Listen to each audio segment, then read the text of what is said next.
الحمد لله نحمده ونستعينه ونستغفره ونؤمن به ونتوكل عليه ونعوذ بالله من شرور أنفسنا وسيئات أعمالنا من يهده الله فلا مضل له ومن يضلل فلا هادي له وأشهد أن لا إله إلا الله وحده لا شريك له وأشهد أن محمدا عبده ورسوله أرسله بالحق بشيرا ونذيرا أما بعد فإن أحسن الحديث كتاب الله وخير الهدي هدي محمد صلى الله عليه وسلم وشر الأمور محدثاتها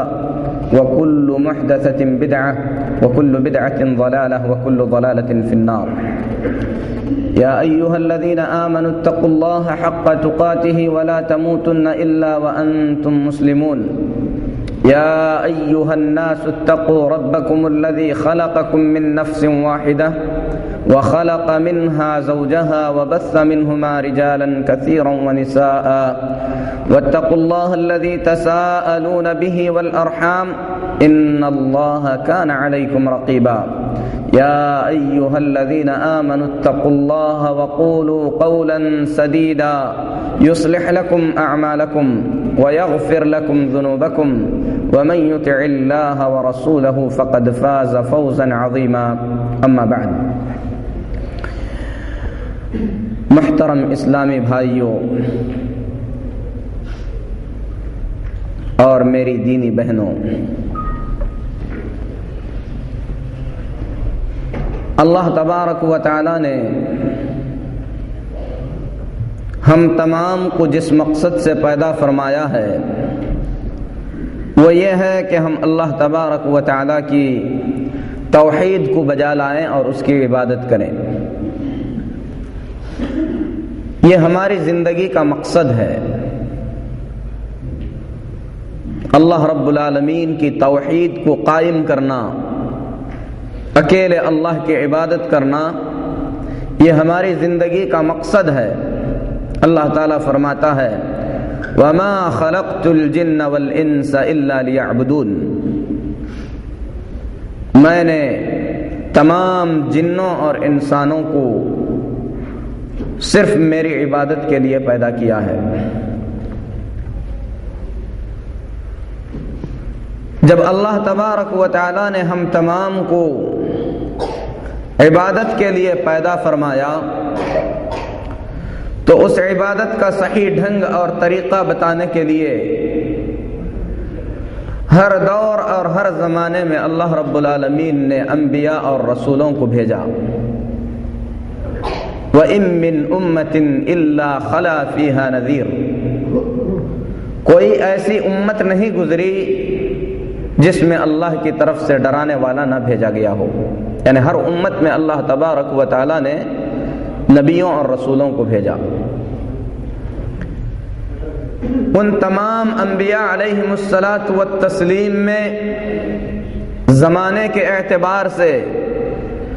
سب سے آخر میں بھیجے جانے والے محمد الرسول اللہ صلی اللہ علیہ وسلم ہیں. آپ زمانے کے اعتبار سے سب سے آخر میں بھیجے گئے، لیکن فضل اور مرتبے کے اعتبار سے تمام انبیاء میں سب سے پہلے اور سب سے افضل ہیں. آپ کی لائی ہوئی شریعت کو اللہ تبارک و تعالی نے قیامت تک کے لیے شریعت بنا دیا اور اس بات کا اعلان فرمایا کہ دین اسلام سے ہٹ کر محمد الرسول اللہ صلی اللہ علیہ وسلم کی لائی ہوئی شریعت سے ہٹ کر اگر بندہ کسی اور چیز پر عمل کرے اور آخرت کی کامیابی کی امید رکھے تو وہ دھوکے میں ہے. اللہ نے فرمایا وَمَن يَبْتَغِ غَيْرَ الْإِسْلَامِ دِينًا فَلَن يُقْبَلَ مِنْهُ وَهُوَ فِي الْآخِرَةِ مِنَ الْخَاسِرِينَ،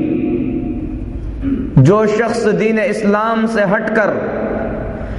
کوئی اور راہ اختیار کرے تو اس کا عمل اللہ تبارک و تعالی کے دربار میں قابل قبول نہیں ہوگا اور ایسا کرنے والا آخرت میں نقصان اٹھانے والوں میں سے ہو جائے گا۔ مختصر یہ کہ اللہ تبارک و تعالی نے ہمیں عبادت کے لیے پیدا کیا، عبادت کا ڈھنگ سکھانے کے لیے انبیاء کو بھیجا۔ ان نبیوں میں سب سے آخری نبی محمد الرسول اللہ صلی اللہ علیہ وسلم ہیں۔ اللہ تبارک و تعالی نے رسول اللہ صلی اللہ علیہ وسلم کو کتاب و سنت عطا فرمایا۔ قرآن پاک میں اللہ تبارک و تعالی ابراہیم علیہ السلام کی دعا کا ذکر کرتے ہوئے فرماتا ہے کہ ابراہیم علیہ السلام نے دعا کرتے ہوئے فرمایا تھا وَابْعَثْ فِيهِمْ رَسُولًا مِّنْهُمْ يَتْلُو عَلَيْهِمْ آيَاتِكَ وَيُعَلِّمُهُمُ الْكِتَابَ وَالْحِكْمَةَ، اے اللہ تو ان کی نسل سے، یعنی اسماعیل علیہ السلام کی نسل سے ایک ایسے نبی کو پیدا فرما جو اپنی قوم میں کتاب اور حکمت کی تعلیم دے سکے۔ امام شافعی رحمت اللہ علیہ فرماتے ہیں کہ کتاب تو قرآن مجید ہے، اگر حکمت رسول اللہ صلی اللہ علیہ وسلم کی سنتیں اور حدیث نہیں تو پھر کچھ نہیں ہو سکتا۔ یعنی حکمت سے مراد رسول اللہ صلی اللہ علیہ وسلم کی سنتیں ہیں۔ جو دین محمد الرسول اللہ صلی اللہ علیہ وسلم لے کر آئے، اس دین کی تعلیمات، اس دین کی باتیں ہمیں کتاب اور سنت سے ملتی ہیں۔ اسی لیے اس دنیا سے رخصت ہوتے ہوئے محمد الرسول اللہ صلی اللہ علیہ وسلم نے اپنی امت کو خاص وصیت کرتے ہوئے فرمایا تھا ترکت فیکم ما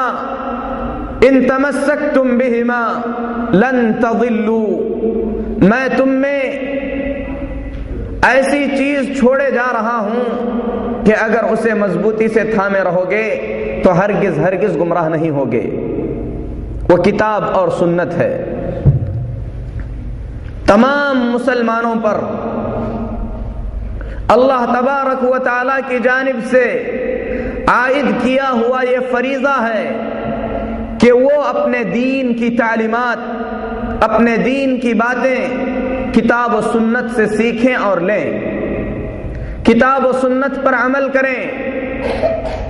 اپنی زندگی کا ہر مسئلہ کتاب اور سنت کی روشنی میں حل کرنے کی کوشش کریں۔ ایک ایسا فریضہ ہے جس کا انکار مسلمانوں میں سے کوئی کر نہیں سکتا۔ اسی لیے دنیا میں جتنے مسلمان بستے ہیں، چاہے ان کا تعلق کسی بھی گروہ اور کسی بھی جماعت سے کیوں نہ ہو، تمام کے تمام کتاب و سنت کو ماننے کا دعویٰ کرتے ہیں۔ کتاب و سنت کی اتباع اور کتاب و سنت پر عمل انتہائی ضروری اور لازم قرار دیتے ہیں۔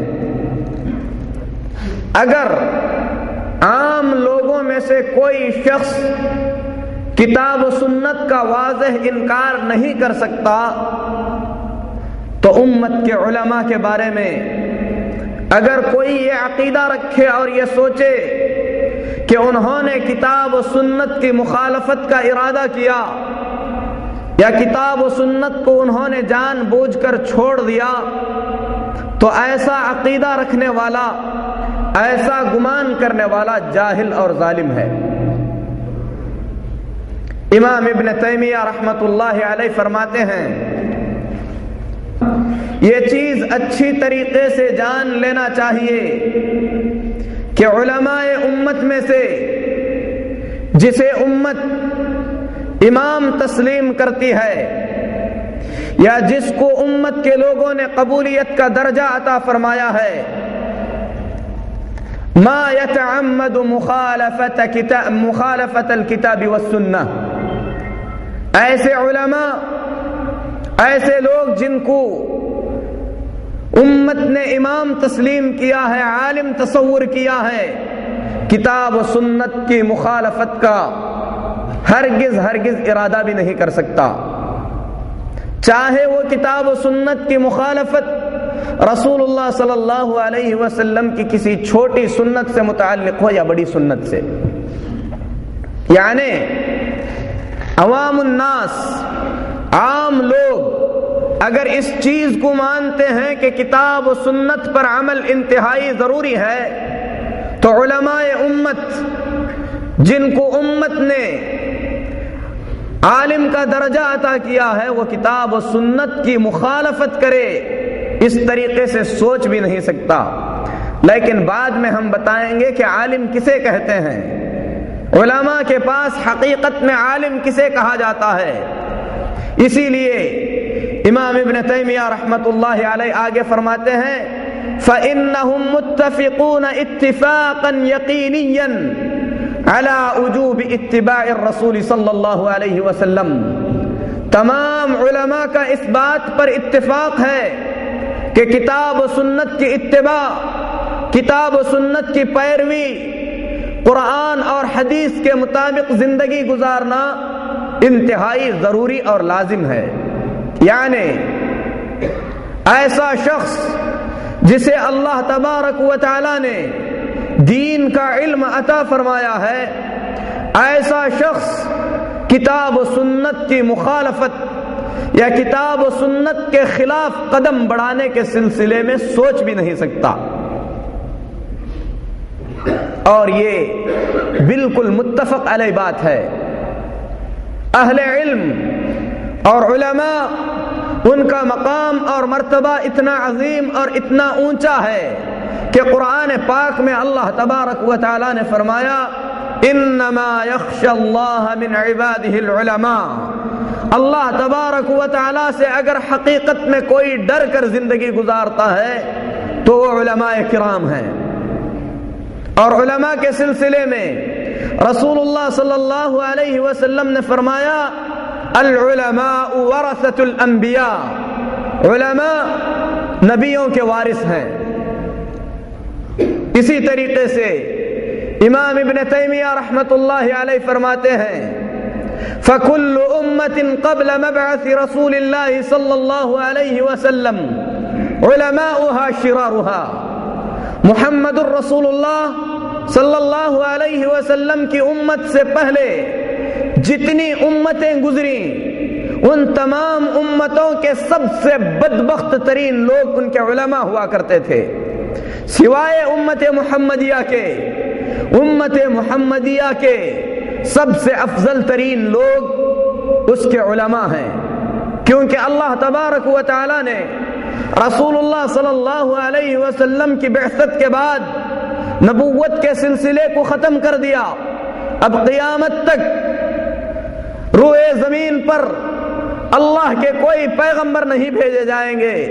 سوائے حضرت عیسیٰ علیہ السلام کے، جو رسول اللہ صلی اللہ علیہ وسلم کی شریعت کو لے کر آئیں گے، کوئی نئی شریعت نہیں لائیں گے۔ جب نبوت کا سلسلہ ختم ہو گیا تو اللہ تبارک و تعالی نے وہ ذمہ داری جو انبیاء کی ہوا کرتی تھی اس امت کے علماء کرام رحمت اللہ علیہم اجمعین کو عطا فرمایا۔ لیکن میرے محترم بھائیوں، اہل علم کی کتابوں میں اگر دیکھا جائے، علماء کی کتابوں میں اگر دیکھا جائے تو بہت سارے مسائل ایسے ملتے ہیں جو کتاب و سنت کے مخالف نظر آتے ہیں۔ حالانکہ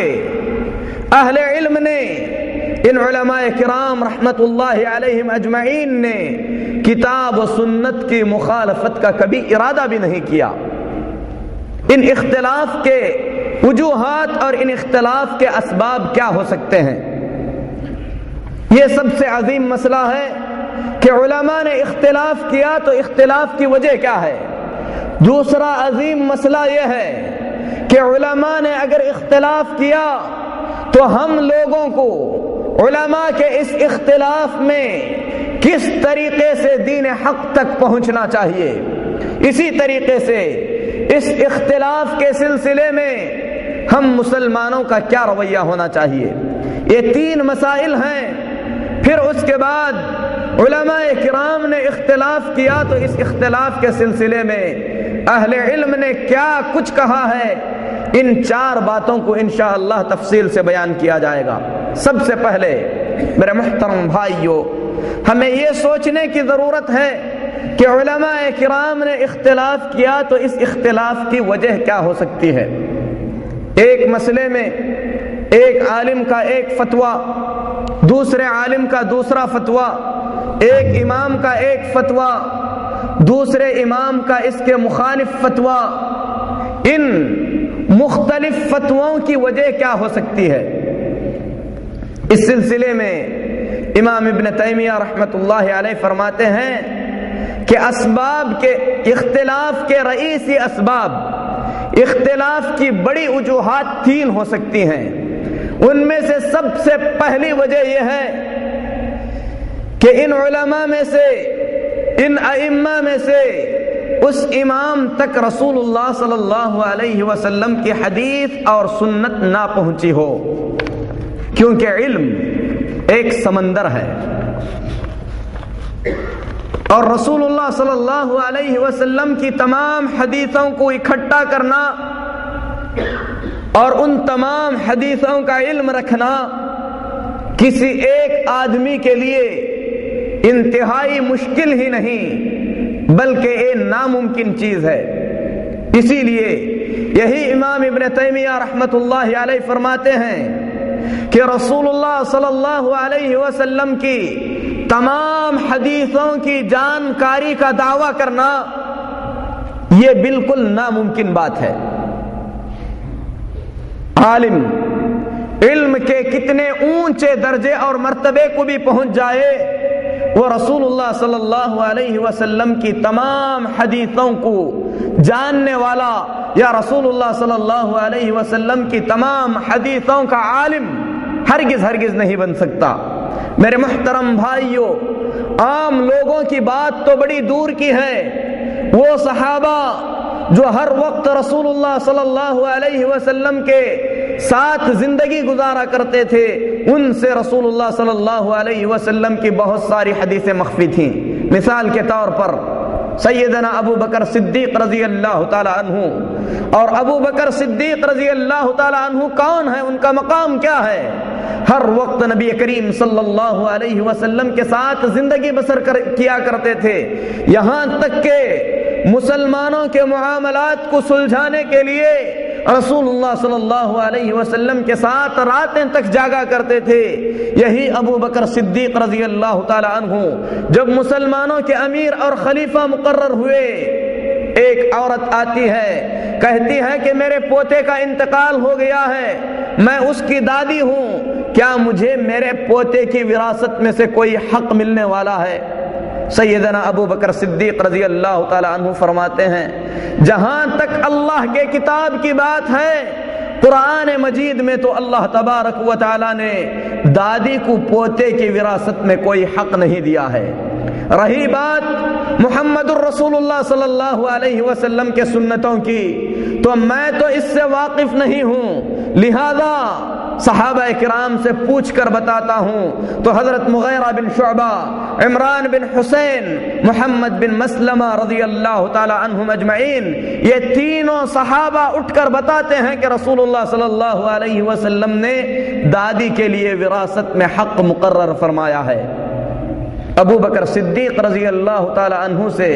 یہ حدیث چھپی ہوئی تھی، یا ابو بکر صدیق رضی اللہ تعالی عنہ اس حدیث کو نہیں جانتے تھے؟ یہ ابو بکر صدیق کے شان میں کسی قسم کی کوئی کمی نہیں ہے، بلکہ علم وہ سمندر ہے جس کے کنارے تک ہر شخص پہنچ نہیں سکتا۔ اسی طریقے سے عمر بن خطاب رضی اللہ تعالی عنہ گھر میں تشریف فرما تھے، ابو موسیٰ اشعری رضی اللہ تعالی عنہ گھر کا دروازہ کھٹکھٹاتے ہیں، 3 مرتبہ سلام کرتے ہیں، جواب نہیں ملتا تو ابو موسیٰ اشعری رضی اللہ تعالی عنہ واپس ہو جاتے ہیں۔ عمر بن خطاب رضی اللہ تعالی عنہ ان کو بلا بھیجتے ہیں اور فرماتے ہیں کہ میں مشغول تھا اسی لیے جواب نہیں دے سکا، اتنی جلد واپس جانے کی ضرورت کیا تھی؟ تو ابو موسیٰ اشعری رضی اللہ تعالی عنہ فرماتے ہیں کہ رسول اللہ صلی اللہ علیہ وسلم کی یہ تعلیم ہے کہ 3 مرتبہ اجازت مانگی جائے، اگر اجازت نہ ملے تو واپس نکل جائیں۔ عمر بن خطاب رضی اللہ تعالی عنہ فرماتے ہیں کہ یہ حدیث مجھے معلوم نہیں ہے، صحابہ میں سے کسی اور نے بھی اس حدیث کو سنا ہے۔ ابو موسیٰ اشعری رضی اللہ تعالی عنہ انصار کے پاس آتے ہیں۔ انصار ابو موسیٰ اشعری رضی اللہ تعالی عنہ کی بات سننے کے بعد فرماتے ہیں کہ ابو سعید خدری تمہارے ساتھ جا کر عمر کو یہ بات بتا سکتے ہیں کہ انہوں نے یہ حدیث رسول اللہ صلی اللہ علیہ وسلم سے سنی ہے۔ عمر بن خطاب رضی اللہ تعالی عنہ اس کے بعد فرماتے ہیں اخفى هذا علی من امر رسول اللہ صلی اللہ علیہ وسلم، رسول اللہ صلی اللہ علیہ وسلم کی یہ مبارک حدیث میں جان نہیں سکا۔ کیوں؟ الہان الصفق بالاسواق، کیونکہ میں تجارت بھی کیا کرتا تھا، تجارت کی مشغولیت کی وجہ سے ہو سکتا ہے جب یہ حدیث رسول اللہ صلی اللہ علیہ وسلم نے مجھ سے بیان فرمائی اس وقت میں رسول اللہ صلی اللہ علیہ وسلم کے ساتھ موجود نہ رہا ہوں گا۔ اسی طریقے سے عمر بن خطاب رضی اللہ تعالی عنہ نے اور بھی مقامات پر کچھ ایسے فتوے دیے جو رسول اللہ صلی اللہ علیہ وسلم کی حدیث کے مخالف تھے۔ مثال کے طور پر عورت کو اس کے شوہر کی دیت میں سے وارث بنایا جائے یا نہ بنایا جائے، یہ مسئلہ حضرت عمر رضی اللہ تعالی عنہ کو سمجھ میں نہیں آیا۔ یعنی کسی آدمی کو اگر قتل کیا جاتا ہے تو جس نے قتل کیا ہے وہ مقتول کو دیت دیتا ہے، اور دیت 100 اونٹ کی شکل میں ادا کی جاتی ہے۔ یہ جو دیت ہے مقتولین کے ورثہ میں تقسیم کی جاتی ہے۔ عمر بن خطاب رضی اللہ تعالی عنہ سمجھتے تھے کہ عورت کو اس میں سے حصہ نہیں ملے گا۔ جب صحابہ کرام رضوان اللہ علیہم اجمعین نے حضرت عمر رضی اللہ تعالی عنہ کو حدیث بیان فرمائی تو فرمایا لو لم نسمع بهذا لقضينا بخلافه۔ یہ ترمذی کی روایت ہے کہ اگر یہ حدیث فلاں صحابی مجھے بیان نہ کیے ہوتے تو میں اس کے خلاف فیصلہ کر دیا ہوتا۔ یعنی عمر بن خطاب رضی اللہ تعالی عنہ کا مقام مرتبہ کتنا عظیم اور اونچا ہے، اس کے باوجود بھی رسول اللہ صلی اللہ علیہ وسلم کی کئی حدیثیں ان کو معلوم نہیں تھی۔ اسی طریقے سے عثمان بن عفان رضی اللہ تعالی عنہ یہ فتویٰ دیا کرتے تھے کہ عورت جس کے شوہر کا انتقال ہو جائے وہ کہیں پر بھی عدت گزار سکتی ہے۔ صحابہ کرام رضوان اللہ علیہم اجمعین نے بتلایا کہ ایسا نہیں، بلکہ عورت کے شوہر کا جس گھر میں انتقال ہوتا ہے عورت وہیں پر عدت گزارے گی۔ تو حضرت عثمان بن عفان رضی اللہ تعالی عنہ نے فرمایا کہ مجھے یہ حدیث معلوم نہیں تھی۔ اسی طریقے سے حضرت علی رضی اللہ تعالی عنہ یہ فتویٰ دیا کرتے تھے کہ اگر عورت کو طلاق ہو جائے، وہ حالت حمل میں ہے، تو ایسی صورت میں اس کی عدت یہ ہوگی جو سب سے زیادہ دور والی ہوگی۔ یعنی عورت کی عام طور پر عدت یہ ہے کہ جب اسے طلاق دیا جائے تو وہ 3 قروء عدت گزارے، 3 حیض عدت گزارے، یا اسی طریقے سے اگر وہ حاملہ ہے تو حمل وضع کرنے تک، بچے کی ولادت تک عدت گزارے۔ حضرت علی رضی اللہ تعالی عنہ فرمایا کرتے تھے کہ ان میں سے جو چیز دور کی ہوگی عورت اس طریقے کی عدت گزارے گی۔ جب حضرت علی اور عبداللہ بن عباس رضی اللہ تعالی عنہ کو بتلایا گیا کہ بات ایسی نہیں، بلکہ حاملہ عورت کی عدت وضع حمل یعنی بچے کی ولادت تک ہوا کرتی ہے، تو حضرت علی اور ابن عباس رضی اللہ تعالی عنہما نے فرمایا کہ ہم کو یہ حدیث معلوم نہیں تھی۔ میرے محترم بھائیو، ایسی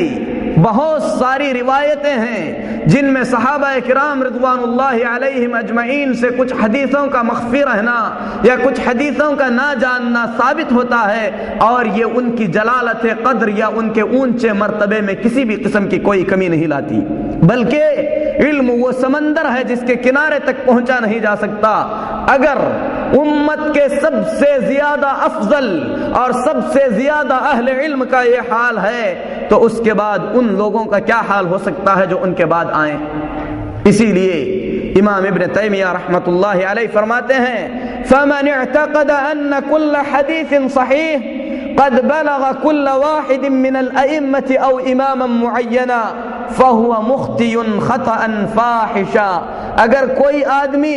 یہ عقیدہ رکھتا ہے کہ ساری صحیح حدیثیں کسی امام نے جان لیا ہے یا کسی خاص امام کو ساری صحیح حدیثوں کا علم ہے، تو ایسی صورت میں ایسی سمجھ رکھنے والا بڑی غلطی میں ہے، یعنی یہ چیز ناممکن ہے، ہو نہیں سکتی. اسی لیے میرے محترم بھائیوں، امام مالک رحمت اللہ علیہ سے کسی نے فتویٰ پوچھا کہ وضو کے دوران کیا انگلیوں میں خلال کرنا، انگلیوں میں رگڑنا پیر کی انگلیوں میں ضروری ہے؟ امام مالک رحمت اللہ علیہ نے فتویٰ دیا کہ ضروری نہیں ہے، یہ سنت سے ثابت نہیں ہے. اس کے بعد امام مالک رحمت اللہ علیہ کو کچھ دنوں کے بعد کسی نے حدیث بیان فرمایا کہ رسول اللہ صلی اللہ علیہ وسلم کی سنت سے یہ ثابت ہے کہ انگلیوں کے درمیان خلال کیا جائے، تو امام مالک رحمت اللہ علیہ نے فرمایا ان هذا الحدیث حسن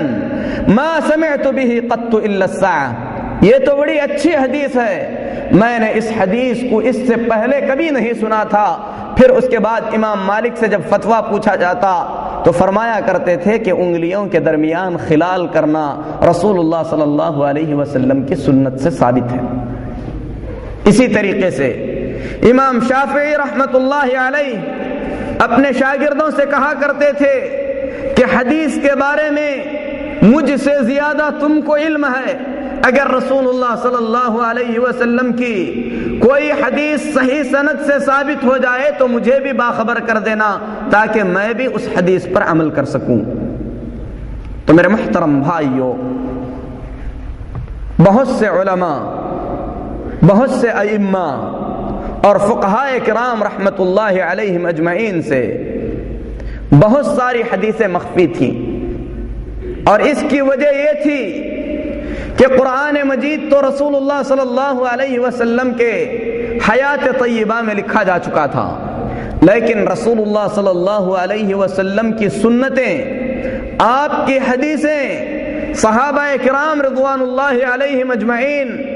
اپنے سینوں میں اٹھائے دنیا کے مختلف کونوں میں پہنچ چکے تھے.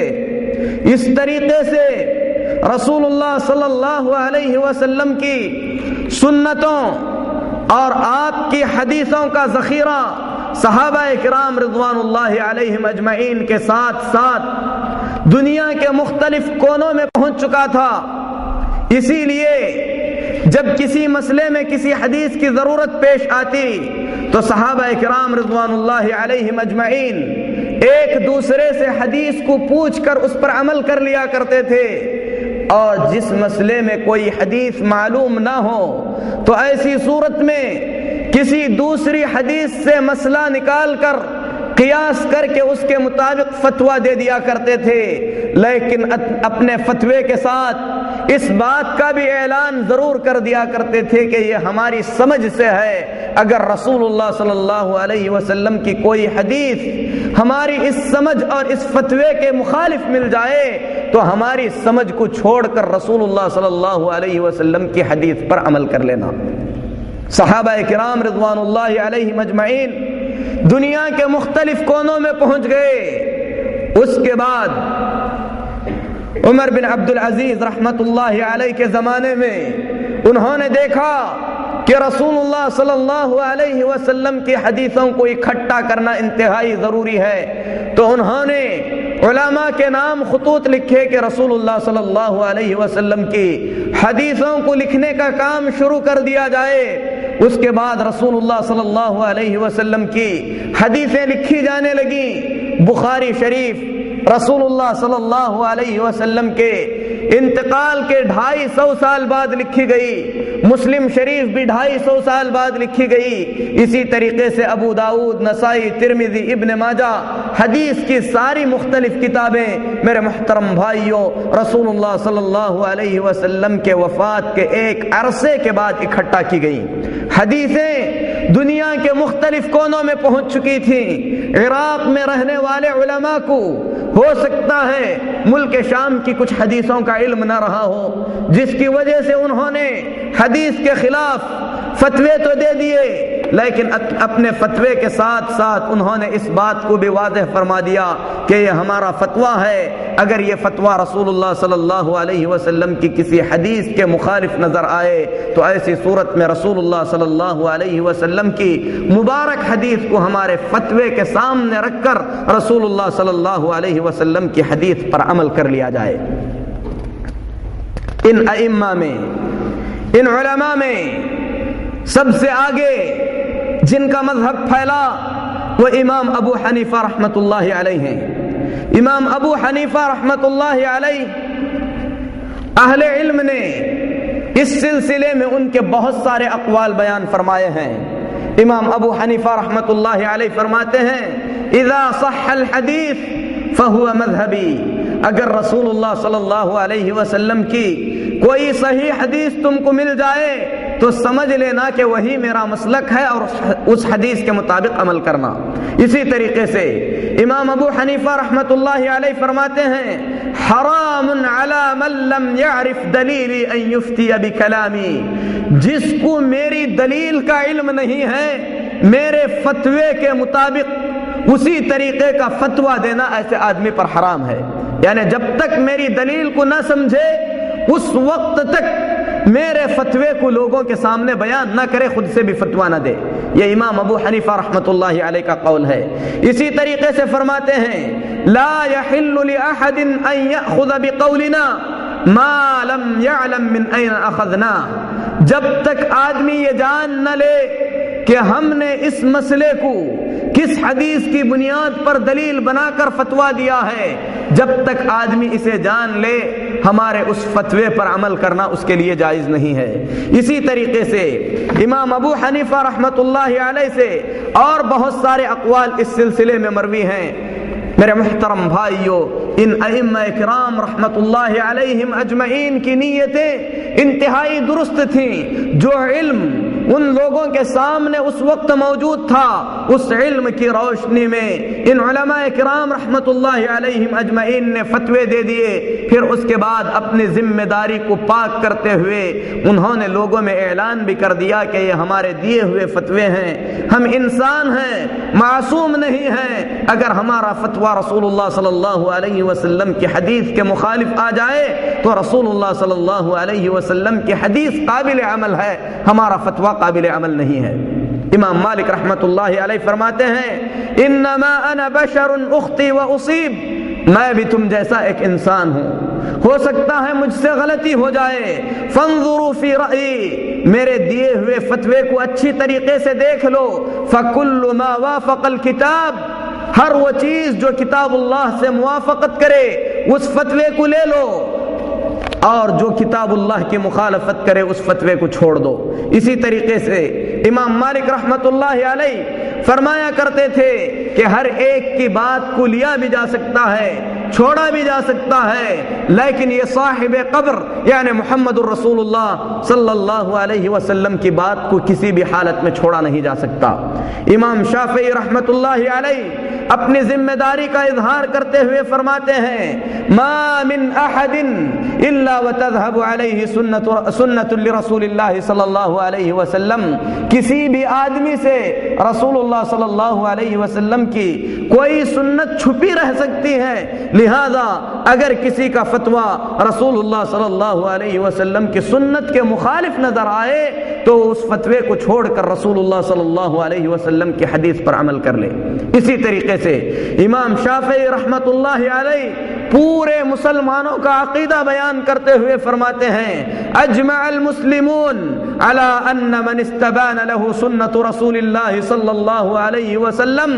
تمام مسلمانوں کا اس بات پر اتفاق ہے کہ رسول اللہ صلی اللہ علیہ وسلم کی سنت کے واضح ہو جانے کے بعد رسول اللہ صلی اللہ علیہ وسلم کی سنت کے خلاف عمل نہیں کیا جا سکتا، بلکہ رسول اللہ صلی اللہ علیہ وسلم کی سنت کے مطابق عمل ضروری ہے۔ اسی طریقے سے امام شافعی رحمۃ اللہ علیہ فرماتے ہیں اذا وجدتم فی کتابی خلاف سنت رسول اللہ صلی اللہ علیہ وسلم فقولوا بسنت رسول اللہ صلی اللہ علیہ وسلم، اگر میری کسی کتاب میں رسول اللہ صلی اللہ علیہ وسلم کی سنت کے خلاف کوئی فتویٰ نظر آئے تو رسول اللہ صلی اللہ علیہ وسلم کی سنت اور آپ کی حدیث کے مطابق فتویٰ دیا کرو، فاتبعوها، رسول اللہ صلی اللہ علیہ وسلم کی اس سنت پر عمل کرو، ولا تلتفتوا الى قول احد، رسول کے قول کے ہوتے ہوئے کسی دوسرے کے قول کو دیکھنے کی حاجت اور ضرورت بھی محسوس نہ کرو۔ اسی طریقے سے میرے محترم بھائیوں، امام شافعی رحمۃ اللہ علیہ نے اپنے شاگردوں سے کہا تھا کہ تم لوگوں کو رسول اللہ صلی اللہ علیہ وسلم کی سنتوں کا زیادہ علم ہے، جو رسول کی سنت تم لوگوں کے سامنے واضح ہو جائے مجھے بھی بتا دو تاکہ میں رسول اللہ صلی اللہ علیہ وسلم کی اس سنت پر عمل کر سکوں۔ اسی طریقے سے امام شافعی رحمۃ اللہ علیہ نے ایک مسئلے میں فتویٰ دیا، اس کے بعد کسی نے اس کے خلاف کوئی حدیث بیان فرمائی، امام شافعی کے دوسرے شاگرد نے کہا اے امام، کیا آپ اس حدیث کے مطابق عمل کریں گے یا آپ اپنے پہلے فتوے پر باقی رہیں گے؟ امام شافعی رحمۃ اللہ علیہ نے فرمایا کیا تم کو ایسے لگ رہا ہے کہ میں کسی کنیسے سے آ رہا ہوں؟ یعنی کیا میں تم کو مسلمان نہیں لگتا؟ رسول اللہ صلی اللہ علیہ وسلم کی سنت کے واضح ہونے کے بعد ایک مسلمان کیوں کر رسول اللہ صلی اللہ علیہ وسلم کی سنت سے منہ موڑ سکتا ہے؟ میرے محترم بھائیوں، امام احمد بن حنبل رحمۃ اللہ علیہ رسول اللہ صلی اللہ علیہ وسلم کی سنتوں پر ابھارتے ہوئے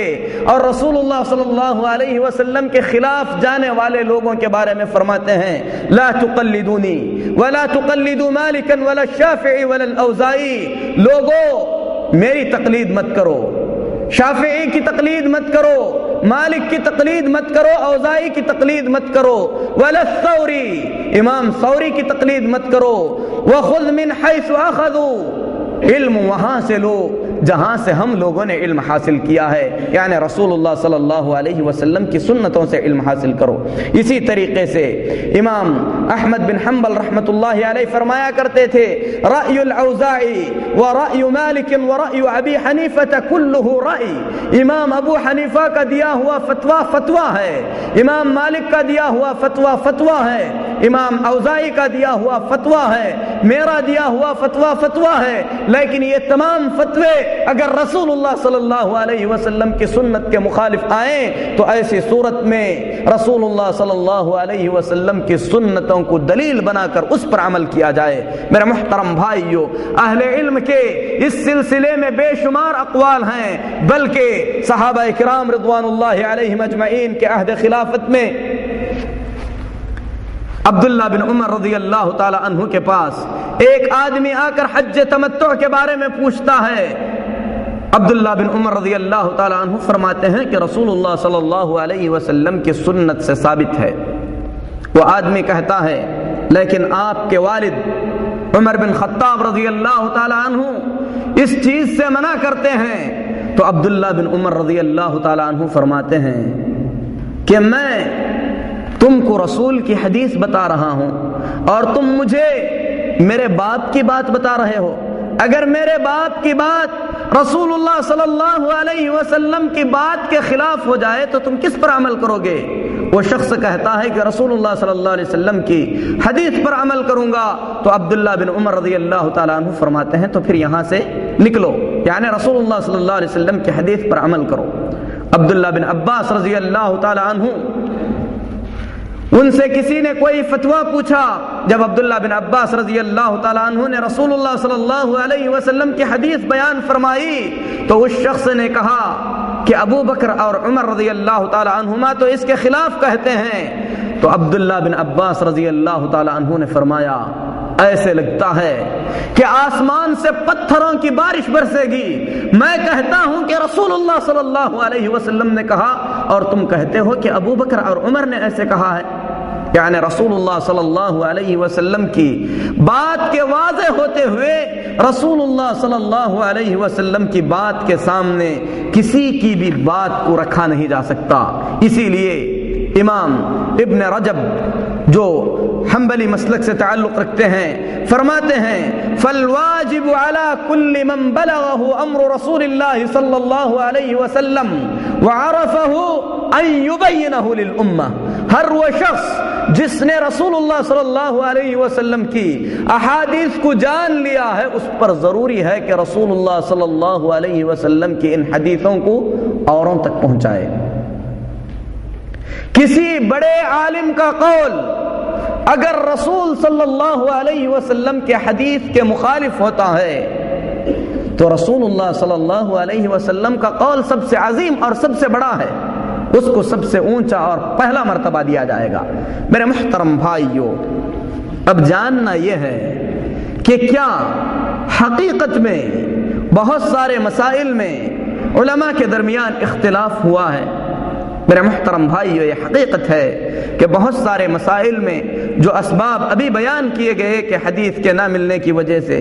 یا اسی طریقے سے حدیث تو مل گئی لیکن حدیث کسی ضعیف سند سے ملی تھی، اس کو اس امام نے صحیح نہیں سمجھا، یا حدیث ملی تھی لیکن حدیث کے مختلف مفہوم تھے، ان مفہوم کے مطابق انہوں نے فتویٰ دیا، یا حدیث ملی تھی لیکن امام اس حدیث کو بھول گئے، اور یہ بھی ائمہ کی زندگی میں ہوا ہے۔ مثال کے طور پر مسلم شریف میں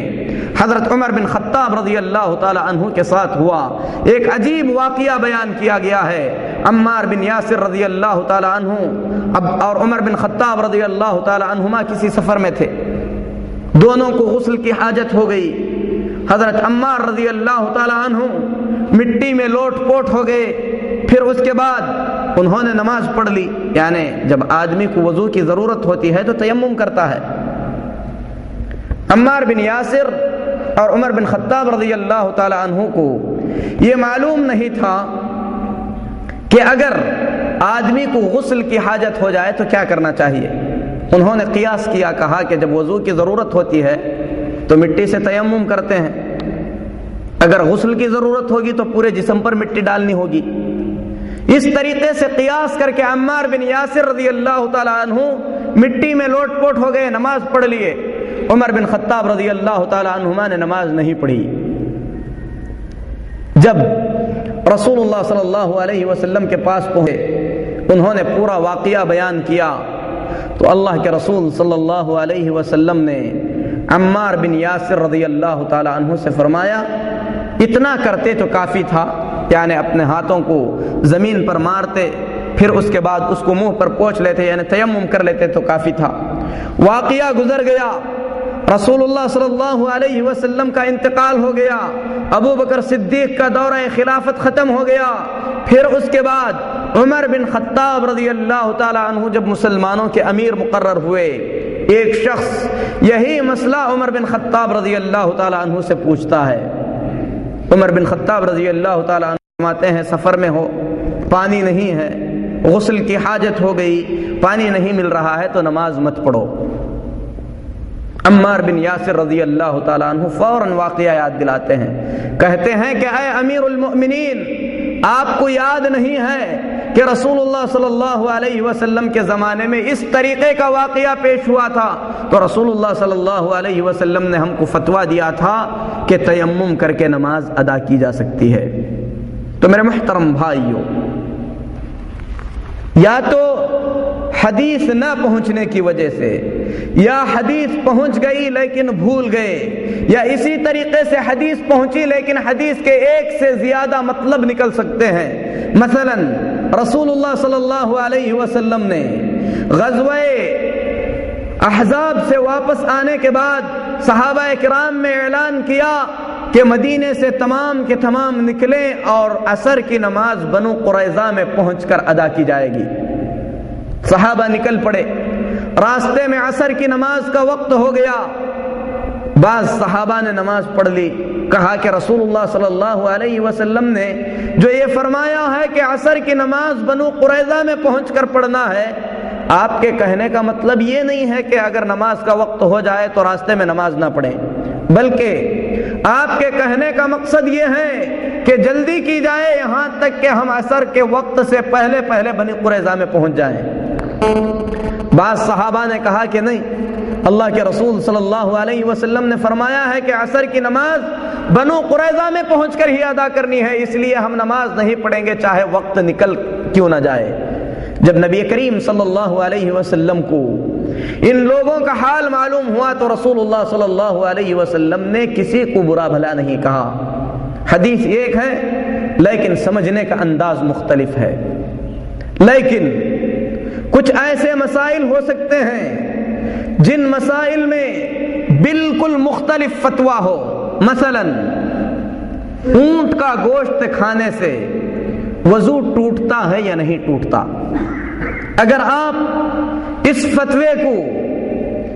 حنفی مسلک کے مطابق تلاش کریں گے تو حنفی مسلک کا فتویٰ یہ ہوگا کہ وضو نہیں ٹوٹتا۔ دوسرے مذاہب کے مطابق دیکھیں گے تو وہ فتویٰ کہتا ہے کہ وضو ٹوٹ جاتا ہے۔ حق ایک ہی ہو سکتا ہے، یا تو ٹوٹے گا یا تو نہیں ٹوٹے گا۔ ایسے تو نہیں ہو سکتا کہ ٹوٹتا بھی ہے نہیں ٹوٹتا بھی ہے۔ ہم کو عمل کرنا ہے، کس چیز پر عمل کریں؟ تو میرے محترم بھائیوں، جیسا کہ ابھی بتایا گیا کہ اس قسم کا جب اختلاف پیدا ہو جائے تو آدمی اس اختلاف میں یہ نہ کہے کہ میرا تعلق فلاں مسلک سے ہے، میں اسی فتوے کو مانوں گا جو میرے مسلک کے مطابق ہو۔ علماء میں سے کسی نے بھی اس کی اجازت نہیں دی ہے، بلکہ جو اقوال ابھی گزرے ان اقوال سے یہ واضح ہوتا ہے، ان باتوں سے یہ واضح ہوتا ہے کہ تمام ائمہ نے اپنے ماننے والوں کو تعلیم دی کہ اگر وہ مسلک رسول اللہ صلی اللہ علیہ وسلم کی حدیث کے خلاف آ جائے تو ایسی صورت میں رسول اللہ صلی اللہ علیہ وسلم کی حدیث پر عمل کیا جائے۔ اب اس مسئلے کو حدیث کی روشنی میں اگر تلاش کیا جائے تو رسول اللہ صلی اللہ علیہ وسلم سے پوچھا گیا، اے اللہ کے نبی صلی اللہ علیہ وسلم، کوئی بکری کا گوشت کھاتا ہے تو کیا وضو کرنا ضروری ہے؟ رسول اللہ صلی اللہ علیہ وسلم نے فرمایا کہ ضروری نہیں ہے۔ پھر آپ سے پوچھا گیا، اے اللہ کے رسول صلی اللہ علیہ وسلم، کیا اونٹ کا گوشت کھانے سے وضو کرنا ضروری ہے؟ رسول اللہ صلی اللہ علیہ وسلم نے فرمایا کہ وضو کرو۔ حدیث آ گئی تو ایسی صورت میں حدیث پر عمل کیا جائے گا۔ اس حدیث کی روشنی میں یہ بات واضح ہے کہ اونٹ کا گوشت کھانے سے وضو ٹوٹ جاتا ہے۔ جو آدمی اونٹ کا گوشت کھا لے دوبارہ نماز پڑھنا چاہے تو اس پر وضو کرنا ضروری ہے۔ تو میرے محترم بھائیوں، اہل علم نے، علماء کرام نے اسی بات کی ہمیں تعلیم دی کہ اگر علماء کے مسائل، علماء کے دیے ہوئے فتوے آپس میں مختلف ہو جائیں تو ایسی صورت میں رسول اللہ صلی اللہ علیہ وسلم کی حدیثوں کو مقدم رکھا جائے۔ اسی لیے امام ابو حنیفہ رحمۃ اللہ علیہ کے دو بڑے شاگرد محمد بن حسن اور ابو یوسف رحمۃ اللہ علیہما، یہ امام ابو حنیفہ رحمۃ اللہ علیہ کے سب سے بڑے شاگرد ہیں، اور حنفی مسلک میں ان کو بڑا کافی اونچا درجہ دیا جاتا ہے۔ لیکن ان اماموں نے، امام ابو حنیفہ کے ان دو شاگردوں نے امام ابو حنیفہ رحمۃ اللہ علیہ کے 1/3 مسائل میں امام ابو حنیفہ رحمۃ اللہ علیہ کی مخالفت کی ہے، یعنی فتویٰ حدیث کے خلاف آ گیا۔ انہوں نے اپنے امام کی جو وصیت ہے کہ صحیح حدیث کے ہوتے ہوئے میری بات کو چھوڑ کر صحیح حدیث پر عمل کیا جائے، اس مسئلے پر عمل کرتے ہوئے ان دونوں اماموں نے، یعنی امام محمد بن حسن اور ابو یوسف رحمۃ اللہ علیہ مجمعین نے امام ابو حنیفہ رحمۃ اللہ علیہ کے مسلک میں 1/3 مسائل میں، یعنی 30% سے زیادہ مسائل میں امام ابو حنیفہ رحمۃ اللہ علیہ کی مخالفت کی۔ یہ فتویٰ اس دور کے علماء کرام سے پوچھا گیا کہ اگر کوئی شخص 2 عالموں سے فتویٰ پوچھے اور دونوں مختلف جواب دیں تو عوام کیا کرے؟ جب اس دور کے جلیل القدر عالم امام ابن عثیمین رحمۃ اللہ علیہ سے یہ فتویٰ پوچھا گیا تو امام ابن عثیمین رحمۃ اللہ علیہ نے فرمایا کہ اس کا جواب دینے سے پہلے میں ضروری سمجھتا ہوں کہ ایک بڑے مسئلے کی وضاحت کر دوں جو انتہائی ضروری ہے، اور وہ مسئلہ یہ ہے کہ آدمی اپنی زندگی کا کوئی فتویٰ اگر پوچھنا چاہتا ہے تو کس سے پوچھے؟ ایسے آدمی سے پوچھے جسے عالم کہا جا سکتا ہے، جس کو عالم کہیں۔ مفتی جو فتویٰ دینے والا ہے اس کے اندر کچھ شرائط کا پایا جانا ضروری ہے۔ ہر کسی سے آپ فتویٰ پوچھیں، پھر اس کے بعد کہیں کہ میں نے مولانا سے پوچھا ہے، اب وہ جواب دیں، جو جواب دیے ہیں اللہ کے پاس وہ اس کے مسئول رہیں گے، میں اس فتوے پر عمل کروں گا، تو اس سے آدمی کی ذمہ داری ختم نہیں ہوتی، بلکہ ہر شخص پر ضروری ہے کہ جس طریقے سے اپنے دنیاوی معاملات کے اندر آدمی انتہائی احتیاط سے کام لیتا ہے، اسی طریقے سے اپنے دینی معاملات کے اندر بھی اس سے زیادہ احتیاط سے کام لینے کی کوشش کرے۔ اگر کسی کے دل کا آپریشن ہو تو کسی بھی MBBS ڈاکٹر سے وہ جو ہے اپنے دل کا آپریشن نہیں کراتا، وہ بھی ڈاکٹر ہے لیکن اس سے نہیں کرائے گا۔ آدمی جو اس کا متخصص ہے، جو اس کا اسپیشلسٹ ہے، اسی کے پاس جو ہے علاج کرائے گا۔ جب دین کا مسئلہ آتا ہے تو آدمی ہر کس و ناکس سے کیوں کر مسائل کو پوچھ لیتا ہے۔ میرے محترم بھائیو، فتویٰ جس سے آپ پوچھیں، آپ کو یقین ہونا چاہیے کہ اس آدمی کے پاس اللہ کی کتاب، رسول اللہ صلی اللہ علیہ وسلم کی سنت کا علم ہے۔ اگر آپ ہر کسی سے فتویٰ پوچھ لیں، اس پر عمل کریں، تو اللہ تبارک و تعالیٰ کے پاس آپ کی ذمہ داری ہرگز ختم نہیں ہوگی۔ یہ سوال امام ابن عثیمین رحمۃ اللہ علیہ سے پوچھا گیا کہ اگر کوئی شخص کسی ایسے آدمی سے فتویٰ پوچھے جس کے علم کے بارے میں وہ جانتا نہیں ہے، اسی طریقے سے اس کے دیے ہوئے فتوے کو لے کر یہ حجت قائم کرے کہ مجھ کو فلاں عالم نے فتویٰ دیا ہے، اب یہ چیز اس کے ذمے ہے، اللہ کے پاس میری کوئی پکڑ نہیں ہوگی، تو اس کا قول کہاں تک صحیح ہے؟ تو امام ابن عثیمین رحمۃ اللہ علیہ نے فرمایا کہ سب سے پہلے یہ ضروری ہے کہ آدمی جس سے فتویٰ پوچھے اس کے اندر دو شرطیں پائی جائیں۔ پہلی شرط یہ ہے کہ وہ شخص کتاب و سنت کا علم رکھتا ہو، کیونکہ فتویٰ دینے والا اپنے ذہن کی بات بتائے تو وہ فتویٰ نہیں، بلکہ فتویٰ دینے والا گویا اللہ اور اس کے رسول صلی اللہ علیہ وسلم کا اس مسئلے میں کیا حکم ہے اس حکم کو بیان کرتا ہے۔ لہذا جس کے پاس کتاب و سنت کا علم نہیں، جو جاہل ہے، وہ کیوں کر، وہ کس طریقے سے لوگوں کو اللہ کے دین کی بات بتائے گا؟ دوسری چیز یہ ہے کہ فتویٰ دینے والا انتہائی عادل، اسی طریقے سے فسق و فجور سے پاک شخص ہو، جھوٹ سے پاک رہتا ہو۔ ظاہر سی بات ہے، آپ کسی سگریٹ پینے والے سے سگریٹ کے بارے میں فتویٰ پوچھیں گے تو کیا فتویٰ دے گا؟ اپنے دل کے مطابق فتویٰ دے گا کہ جائز ہے، خود بھی گمراہ ہوگا، اوروں کو بھی گمراہ کرے گا۔ تمباکو کا پان کھانے والے سے آپ فتویٰ پوچھیں کہ اس پان کا کیا حکم ہے، وہ خود کھاتا ہے، کس قسم کا فتویٰ دے گا؟ اسی لیے امام خطیب بغدادی رحمت اللہ علیہ فرماتے ہیں کہ فاسق اگرچہ کہ عالم کیوں نہ ہو، اس سے فتویٰ پوچھنا جائز نہیں ہے۔ آدمی کو اپنے دین کا مسئلہ پوچھ رہا ہے تو دیکھنا چاہیے کہ جس سے میں پوچھ رہا ہوں وہ اس کے لائق ہے کہ نہیں ہے۔ ہم لوگ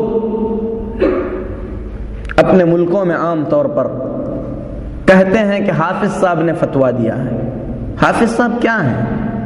3 سال میں انہوں نے قرآن حفظ کر لیا، قرآن کو زبانی انہوں نے یاد کر لیا۔ جس طریقے سے آپ کو سورہ فاتحہ یاد ہے، ان کو پورا قرآن یاد ہے، لیکن آپ کیا سورہ فاتحہ کے معانی، مطلب، اس کی تفسیر، اس میں رکھے ہوئے علم کو جانتے ہیں؟ نہیں جانتے۔ حافظ صاحب بھی اسی طریقے سے قرآن سنا سکتے ہیں، اس میں کیا ہے وہ آپ کو بتا نہیں سکتے۔ قاری صاحب سے فتویٰ پوچھیں، قاری صاحب کیا ہیں؟ قاری صاحب نے قرآن مجید کو قراءت کے ساتھ پڑھنا سیکھ لیا۔ اور اس سے بھی بڑی چیز یہ ہے کہ ہمارے ملکوں میں یہ بڑی افسوسناک بات یہ ہے کہ مدارس میں 40-50 فتوے یاد دلا کر آدمی کو مفتی کی سند دے دیتے ہیں کہ لوگوں میں جس طریقے سے چاہے آدمی فتویٰ دیتا پھرے۔ میرے محترم بھائیو، فتویٰ ایک خطرناک عمل ہے، اسی لیے صحابہ کرام رضوان اللہ علیہم اجمعین سے جب کوئی فتویٰ پوچھا جاتا تھا تو گھبرایا کرتے تھے، ڈر جاتے تھے، رونگٹے کھڑے ہو جاتے تھے۔ فتویٰ دینے سے پہلے ان کے چہروں پر پسینہ نکل آتا تھا کہ میں اللہ کا قانون اسے بتا رہا ہوں، کہیں اس بتانے میں کسی طریقے کی کوئی غلطی نہ ہو جائے۔ آج فتویٰ لینا اور فتویٰ دینا بہت ہی زیادہ آسان کام ہے۔ آدمی ڈھونڈے، اہل علم کو ڈھونڈے، بڑے بڑے علماء جن کا مقام اور مرتبہ ہے ان لوگوں سے فتوے پوچھے، اور آدمی اگر تھوڑی سی کوشش کرے تو اللہ تعالیٰ یہ راستہ اس کے لیے انتہائی آسان فرما دے گا۔ آدمی سنتا ہے کہ دنیا بھر کا جھوٹ بول رہا ہے، آدمی دعویٰ کر رہا ہے کہ رسول صلی اللہ علیہ وسلم آئے، ہوٹل کے مانگے، ضیافت کا خرچ اس پر جو ہے لازم کر دیے، یہ جھوٹا اور کار نہیں تو اور کیا ہے؟ پھر بھی اگر اس سے پوچھے تو یہ اپنے دین کو نہیں کر رہا ہے، پھر کیا کر رہا ہے؟ جو آدمی یہ کہے کہ رسول اللہ صلی اللہ علیہ وسلم پاکستان آئے، پاکستان والوں سے ناراض ہو گئے، یہ تو پاکستان کے بہت سے لوگ تک صحابہ ہیں، کیونکہ اس نے رسول اللہ صلی اللہ علیہ وسلم کو پاکستان تو دیکھو، جو بول رہا ہے وہ بھی صحابی ہے، یہ غریب ہے، جھوٹ ہے، لوگوں ہے۔ پھر اس کے بعد آپ سے فتویٰ پوچھیں گے۔ اس لیے میرے بھائی عالم کا علم والا ضروری ہے، ساتھ ساتھ ضروری ہے کوئی جھوٹ اور فضول سے پاک ہو، اس بات کر دے عالم ہے، عالم نے فتویٰ دیا، اس کا فتویٰ دوسرے عالم کے فتوے سے ٹکرا ہے تو علماء سے پوچھا گیا تو کہا کہ ان دونوں شخصوں کے دلائل کو جان کر ان دلائل کی روشنی میں کون سی بات زیادہ رہی ہو سکتی ہے، اس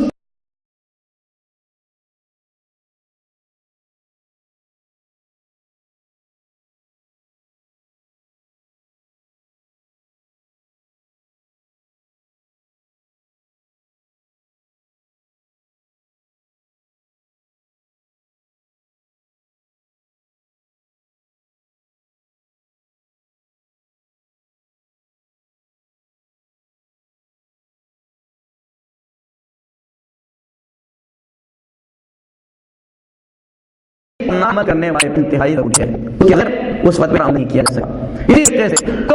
اپنے اس کے مطابق فتویٰ ڈھونڈتے ہیں، ایک سے پوچھا فتویٰ دے دیا لیکن فتویٰ ان کے مطابق نہیں تھا، سو ہیں تو مولانا سے پوچھتے جائز کہیں گے تو ہم کہیں گے بہتر بھائی حرام جائز ہے۔ جو آدمی دین میں رخصت تلاش کرنے کی کوشش کر رہا ہے ایسا میں کوئی شک نہیں ہلاکت اور برکت کے دانے پر کھڑا ہوا ہے، کبھی بھی ہلاک اور ہوتا ہے۔ رخصت مانگنے کے اپنے من کے مطابق فتویٰ مانگنے کے اس سے زیادہ علماء سے دریافت کرنا اس صورت میں ضروری نہیں ہے۔ اس لیے بہت سارے ہیں اس پر اتفاق ہوئے، ہم اللہ تعالیٰ سے دعا کرتے ہیں کہ کتاب کو اللہ تعالیٰ جس طریقے سے بنائے صالحین مجھ پر طریقے سے اللہ اور اس کے رسول اللہ علیہ وسلم کہتے ہیں اس طریقے سے اللہ تعالیٰ ہم توفیق فرمائے، ایمان سے اللہ تعالیٰ اندر رکھے، ہم تمام میں رسول اللہ علیہ وسلم کی سنتوں کا مقام مرتبہ اللہ تبارک تعالیٰ زیادہ فرمائے۔ اقول قولی ھذا واستغفر اللہ لی ولکم ولسائر المسلمین فاستغفروہ انہ هو الغفور الرحیم۔